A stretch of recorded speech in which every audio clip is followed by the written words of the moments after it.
which would be pretty apparent from your physical exam. So that's going to be a different category of vomiting. Those higher centers, I put in parentheses because behavioral things would be difficult to pinpoint. Potentially things like a brain tumor or inflammatory conditions of the central nervous system could cause vomiting, and then certainly mechanical reasons, so some kind of actual stenosis of the pylorus, where things just can't move through into the duodenum. So a couple of different examples. And then thinking about vomiting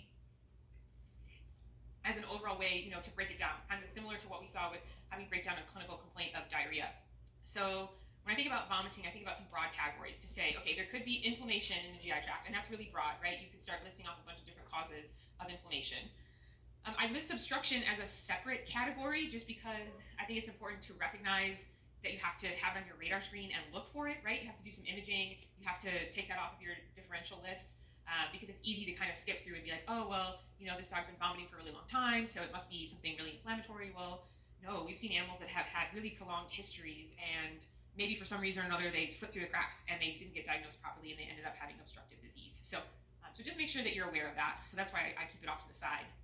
And then certainly things happening outside the GI tract, so just all of those toxins, right? So liver disease, renal disease, endocrine disease like Addison's or hypoadrenocorticism, all that good stuff could cause vomiting. And then motion sickness as another separate category, which is kind of nice because usually we can strike it off right away, right? We don't have a history of motion sickness that's coming in with the animal, or they're not clearly neurologic with something significantly vestibular, and so just kind of nice to eliminate it. And then if it's there, it kind of moves to the top of the list. Okay, and then vomiting, just a few interesting pearls. Horses don't vomit, as an FYI, so gastric rupture would be a really big concern with them. And then in ruminants, they can